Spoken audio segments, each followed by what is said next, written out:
નમસ્તે, જય શ્રી કૃષ્ણ, જય માતાજી। અમારી આજની રેસીપીમાં તમારું સ્વાગત છે। મગની દાળની રેસીપી માટે મગની દાળ, ટામેટું સુધારી દેવાનું, મરચું, લસણ, મીઠું, મરચું, હળદર, ધાણા જીરું, આખું જીરું, રાઈ, તેલ, પાણી, ડુંગળી અને ટામેટાને ચોપ કરી દઈશું નાના નાના, મરચાં અને લસણને ટીચી કાઢીશું।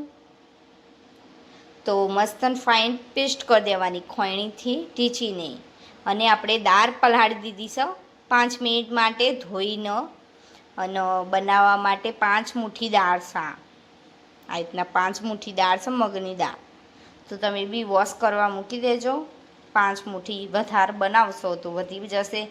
તમારા ઘરમાં સદસ્ય હોય એટલી મુઠ્ઠી દાળ બનાવવાની, અને એક એક્સ્ટ્રા બનાવવાની, તો ખૂટે તો ખાવા થાય। ઓકે, આટલી સામગ્રીની જરૂર પડશે। ને ગાર્નિશિંગ માટે આપણે કોથમીર લઈ લઈશું। ગેસ ચાલુ કરીને પછી તેલ વેડીશું મગની દાળ બનાવવા માટે। તો આપણે દેખો 3 ડોકલી તેલ। હવે તેલ આવે ત્યાં સુધી રાહ જોઈશું છે। તો આપણે રહી એડ કરી દઈશું। હવે જીરું એડ કરીશું, ગેસ ધીમો જ છે અમારો। હવે આપણે નાખીશું મરચાં અને લસણની પેસ્ટ। તો તમે દેખી શકો। હવે લાલ મરચું સેજ નાખીશું કલર માટે। હવે આપણે હલાવી દઈશું તો કલર પકડી લીધો છે। અને હવે આપણે ડુંગળી એડ કરીશું ચોપ કરેલી।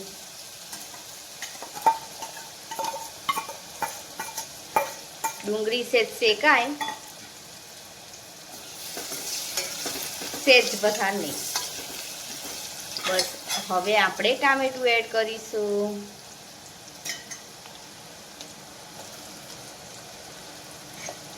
ઝીણું સુધારેલું।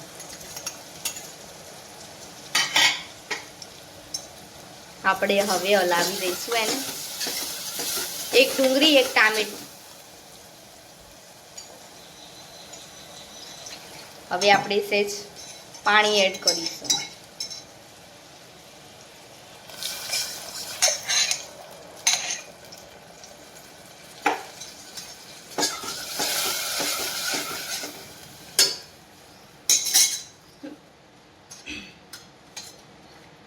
આપણે હળદર એડ કરીશું, ધાણા જીરું, લાલ મરચું, હવે સ્વાદ પ્રમાણે મીઠું। હલાવી દઈશું વાર। આપણે હવે એને ચડવા દઈશું। થોડીક વાર થઈ છે તો આપણે મગની દાળ એડ કરી દઈશું, ફોતળાવાળી,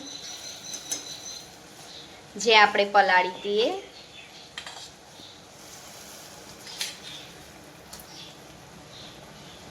અમારી રેસીપી પસંદ આવે તો બીજા લોકોને શેર કરી શકો, અને તમે કમેન્ટમાં કહી શકો કે તમે આ રેસીપી બનાવો, તો અમે કોશિશ કરીશું એ રેસીપી બનાવવાની।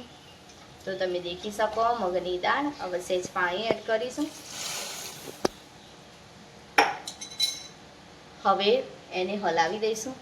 દાળ ડૂબે એટલું પાણી એડ કરી દેવાનું, અને પછી એનો ઢોકણું વાકી અને ચડવા દેવાની દાળને। 2 વિસલ મારી અને દાળ ચેક કરી લેવાની। કુકરની વિસલો 2 વાગે પછી ચેક કરી લેવાનું। કાચી હોય તો ત્રીજી વગાડવાની, નકર 2 વિસલમાં તો કમ્પ્લીટ મગની દાળ થઈ જશે। તો તમે બે વિસલ વગાડીને કુકર ખોલીને ચેક કરી લેજો। બીજા લોકોને શેર કરી શકો અમારી રેસીપી। કુકર વાખી દેવાનું અને 3 વિસલ વગાડી દેવાની।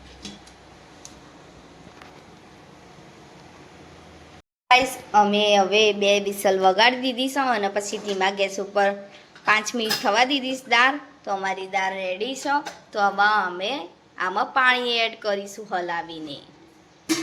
જેટલી તમારે દાળ જાડી જોતી હોય એટલું પાણી ઓછું વેડજો, અને વધારે પતલી જોતી હોય તો પાણી વધારે એડ કરજો। ઉભરાય નહીં, મસાલો બહાર નીકળી ના જાય. એટલે પાણી આપણે દાળ જેટલું એડ કરવાનું, દાળથી સહેજ આટલું થોડું વધારે એડ કરવાનું. વધારે એડ ના કરતા નકર બધો મસાલો બહાર નીકળી જશે, સીટી વાગશે એટલે. તો હવે આપણે પાણી એડ કરીશું દાળમાં. તમારે જેટલી પતલી જોતી હોય એટલું પાણી એડ કરજો. હલાવજો. હલાવીશું દાળને તો તમે દેખી શકો ટામેટું ડુંગળી બધું જ દેખાય દાળમાં. તો તમારે જોતી હોય એટલી જાડી તમે કરી શકો. પતલી જોતી હોય તો પાણી એડ કરો, અને ના જોતી હોય તો ના કર્યો.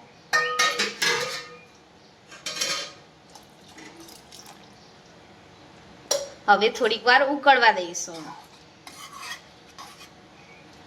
5 ગેસ ઉપર ઉકળવા દેજો, થઈ જશે દાળ મસ્ત. છો અમારી દાળ રેડી થઈ જશે. અમે આટલી થીક રાખીશું, તમારે જેટલી રાખવી હોય એટલી રાખી શકો. હવે ગાર્નિશિંગ માટે આપણે કોથમીર એડ કરીશું. તો આપણી કોથમીર બી એડ થઈ જશે. હવે તમે દાળ દેખી શકો છો, એકદમ લજીઝ, એકદમ ટેસ્ટી, સ્વાદમાં એકદમ બેસ્ટ. તમને પસંદ આવી હોય મગની દાળની રેસીપી તો તમે લાઈક કરો, શેર કરો અને સબસ્ક્રાઈબ કરી દો અમારી યુટ્યુબ ચેનલ DM કુકિંગ શોને. તો આવીને આવી બીજી રેસીપી જોતી હોય તો તમે કમેન્ટ કરીને કહી શકો કે સારી એવી રેસીપી બતાવો. અને તમારે વાનગી ખાવી હોય કમેન્ટ કરીને કહી શકો તો અમે એ રેસીપી બનાવીશું. Like share and subscribe my YouTube channel DM cooking show.